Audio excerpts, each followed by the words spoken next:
Hi there, welcome to the Fierce Factor podcast. I'm your host, Kaylee Lindholm. And I think it's time for us women to shift the conversation in business and step into our feminine leadership to do the most iconic work the aesthetic industry has ever seen. Each week, I'll be bringing a powerful dose of strategy, sarcasm, solutions, and sass that will rev up your creativity and ignite your brilliance as you link arms with me along our shared path of personal and professional growth in 20 minutes or less. Let's go. Before Sara Blakely ever built Spanx, her life looked nothing like a success story. She had big goals and kept missing the mark. She wanted to be a lawyer, studied hard for her LSAT, and failed not once, but twice. She auditioned at Disney, yes, hoping to be Snoopy or Goofy, and was told she was too short.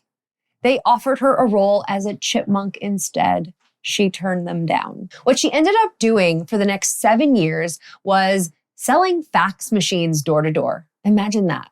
Walking into offices uninvited, getting rejected all day long, being told over and over again, no. But here's the part that matters. Instead of internalizing rejection as failure, she treated it like training. She learned how to hear no without losing confidence. She learned how to keep showing up anyway. One day, getting dressed for work, she was frustrated with how everything looked under her clothes.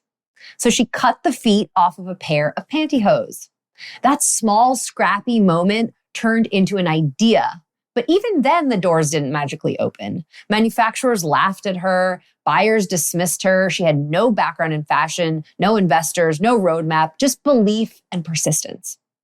Eventually, one manufacturer said yes, not because the idea was perfect, but because she was relentless. And he didn't even get it, but apparently his daughters liked the idea and convinced him to say yes. And when she finally got in front of a buyer for the first time, she didn't pitch from a PowerPoint. She asked the buyer to come into the bathroom with her and showed them the product on her own body. That's leadership. That's conviction.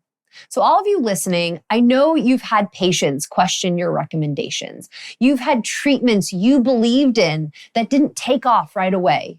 You've had team members doubt themselves or doubt you. Growth in this industry requires putting yourself out there before everything feels polished, before you have all the answers, and sometimes before people are even ready to understand your vision. Sara Blakely didn't win because she avoided discomfort. She won because she became familiar with it. She learned that discomfort wasn't a stop sign, but a green flag. It was part of the process. Sara Blakely's story is so powerful to deliver the message of failing forwards and perseverance. If you know me or have worked with me, you probably already know that I love teaching the power and impact of storytelling, not just in our industry, but as a key tool in communication. The most powerful and influential communicators use stories as a tool to introduce ideas and to spread information, but also to activate people emotionally. Stories activate our neocortex and our limbic systems. Why is this so important? Well, because both of those neurological centers must be activated in order to combat reactance. What is that, you might ask? Well, reactance is our natural resistance to change. Humans are habitual and emotional creatures. We make decisions emotionally first, and then we back it with logic and reason. So why, oh, why are we just sharing information and not incorporating that information into a story? Because of technology, humans are inundated with information every day. We are oversaturated with info. What we need is human touch. What we need is to access people on a human level, not just an intellectual one. This could be pivotal in not just how you communicate with your clients and team, but also with your audience on stage during a presentation or panel discussion, or even on your social media marketing. Storytelling transcends all mediums of communication, which is why I wanted to dedicate a whole episode to it. Did you ever have a patient or client unsure of a treatment or service you were recommending?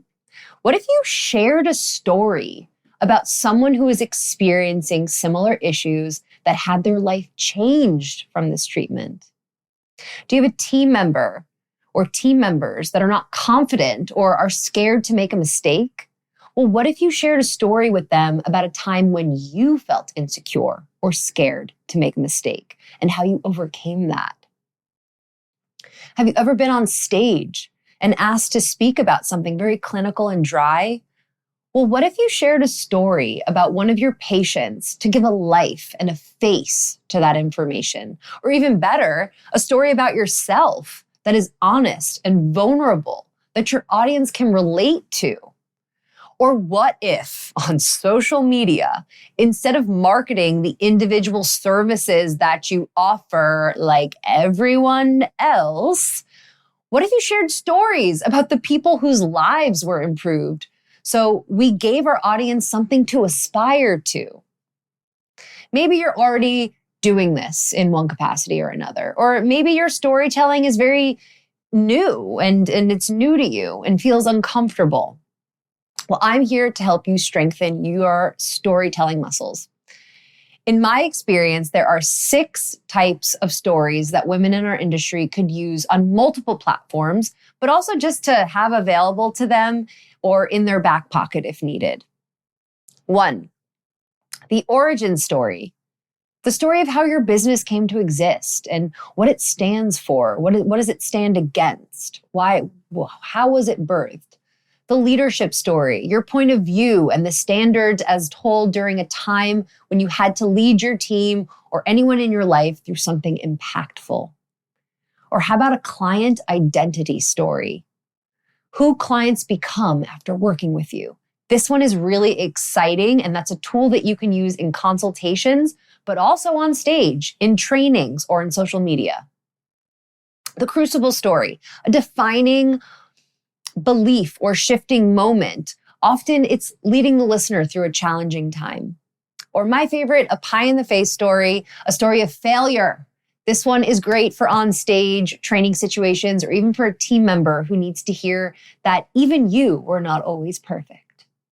Or lastly, a value story, a story about your mission and values and how that leads the way through all the noise in our industry, myth busting, or even a time when you had to choose a harder path to uphold your integrity and values. Now, these are just some of the categories of stories you can tell.